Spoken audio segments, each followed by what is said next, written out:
Contrary to the energy my mug is bringing, I'm feeling great today.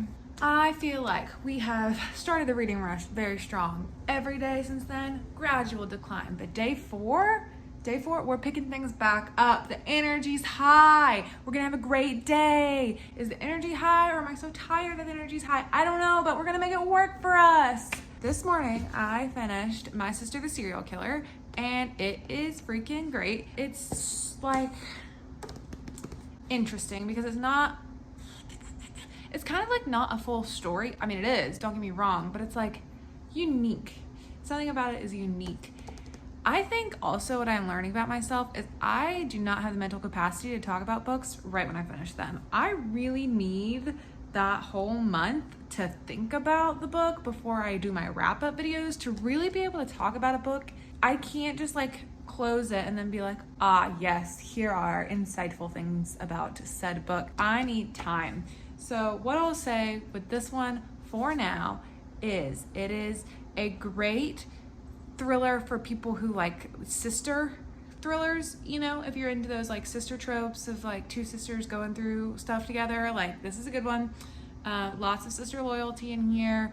Lots of sticky situations, lots of tension between like one sister is the popular one, she always gets away with everything, and one of them's not, and like no one's ever into her, and you know, but she's like supporting her sister, and like, you know, those vibes. See, this is what I meant. I'm not talking eloquently, but anywho, highly recommend this one. I know I'm like really late to this train because everyone's already read this so far, but if you haven't read it yet, it is really good and I would recommend it. So today we have a full-time job to work still. Nothing has changed there. Do not worry. I will be listening to the Honey Don't List while I work throughout the day for some time. I have a couple meetings to get through. And then this evening, I can pick a new book. Also, today I have some book mail coming in, so we'll do a little unboxing. That'll be fun. And then also, I need to organize my bookshelves. And so I might be doing that today or tomorrow. TBD. Stay tuned to see. But, yep, that's it from me. See you later. What is this energy she is serving today, folks?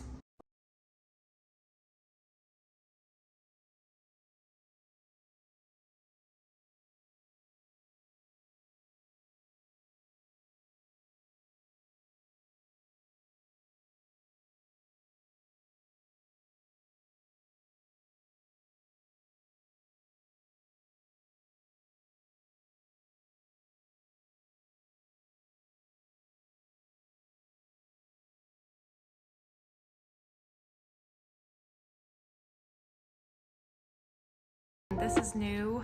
Welcome. I have been listening to, oh God, the Honey Don't List. I have it right here. I can't even remember what it was called. Been listening to the Honey Don't List at work all day, and I've finished it now. As expected, it's just a 3-star for me because I mean, romance really has to be out here doing something different for it to blow me away. So this was fine. Also, I always feel weird saying that when I'm like, I don't really like romance. I don't rate romance well. Because if you go back through like my Goodreads, you will definitely see a lot of 5-star romances in there. And you'll be like, Ashley, you give so many romances 5 stars. Why do you think everything Colleen Hoover writes is a 5-star?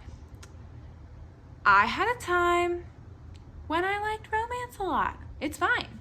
And now I just don't. And it's nothing like, I don't shame anyone for liking romance. I don't think they're any lesser than. I just am not into them at this phase of my life right now. The only one I've liked really as of late is Red, White, and Royal Blue, which is like one of the most basic romance books to like because it was like the most popular book last year. But I like really love that book. So I still am capable. Also, you can probably hear the thunder outside because it's about to storm. But I'm still capable of liking a romance. It just is rare. So yeah, this was fine. I think the flaw in this that like most people will probably recognize is it doesn't focus on the main characters as much as it should. I think I even said earlier when I was talking about this book, either earlier in this vlog or yesterday or whatever, I don't even know what is time anymore. I remember saying like that I was surprised how this book was structured, and it took me a minute to figure out who the characters were, because I thought it was gonna follow like the two characters who are the like HGTV stars that do like these home renovations and stuff. I thought it was like about them and their marriage. I didn't read the synopsis, so I have this still yet to have read the synopsis, and I've read the entire book. So that is all my fault. I mean, clearly just looking here, it says Carrie and James are the two main people it talks about, which are the two employees. And that's who it's like supposed to center on. But even then, like, I still think it's a little misleading, because a lot of the book is about those two characters, the HGTV like famous couple, and not as much focus on the employees that are the ones that are like falling in love. And it's like their love story, but you just don't spend a ton of time just on them. Anyway, all that to say, yeah, it was fine. I definitely liked listening to this on audio, and then I just went through and like added 15 romance books that I've just been like kind of interested in, but never wanted to like invest the time in reading. They're all on Scribd, the ones that I'm interested in. So I found them and added them to my list. And now this might just be like a new work thing I do, is listen to romance books. So it was a learning experience at the very least.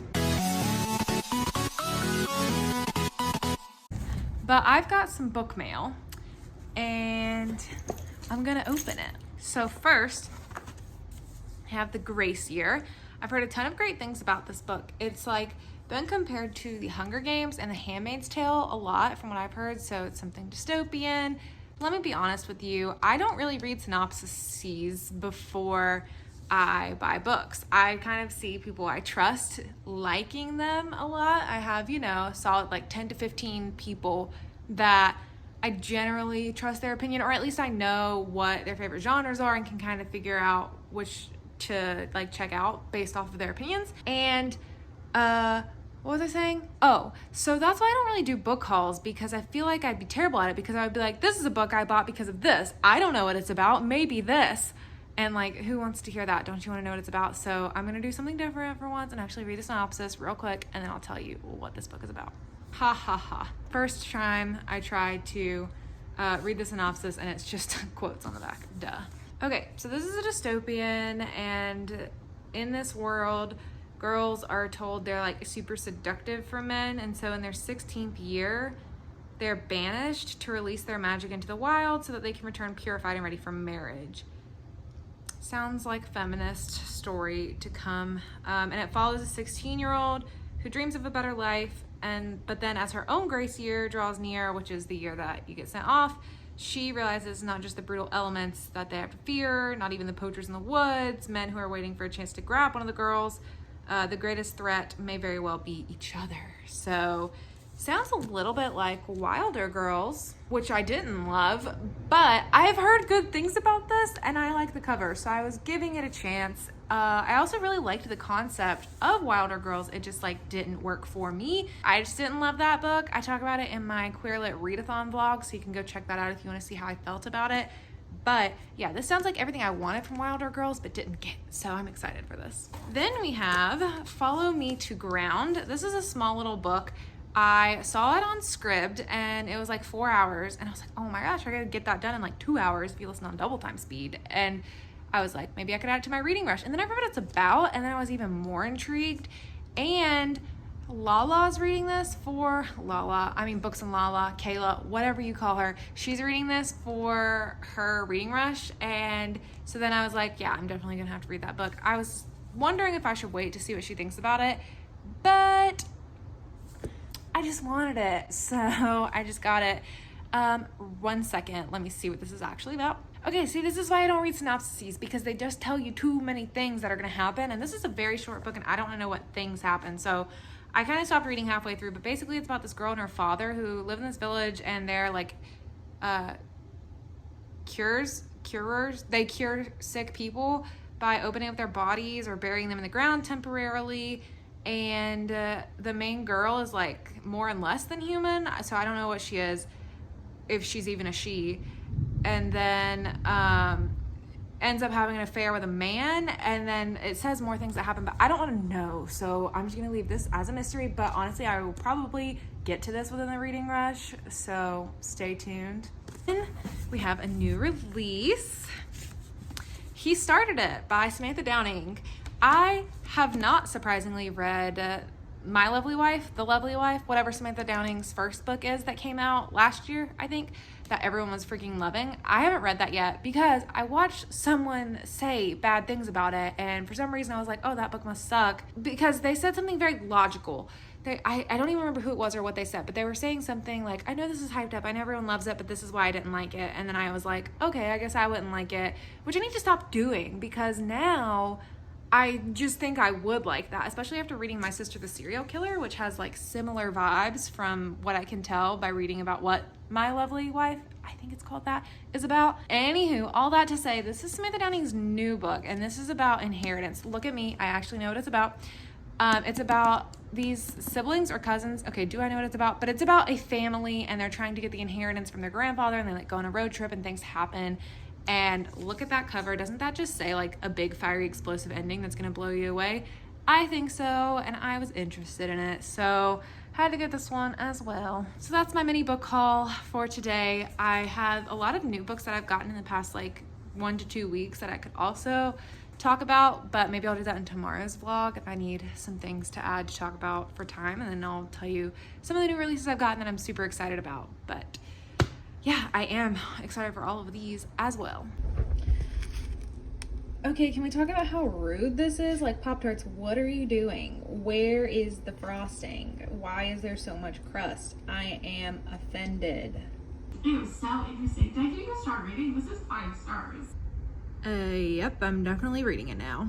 So, I just finished taking the photo challenge for today. It took way longer than it should, but I hope it's gonna turn out good. I'll put the photo here.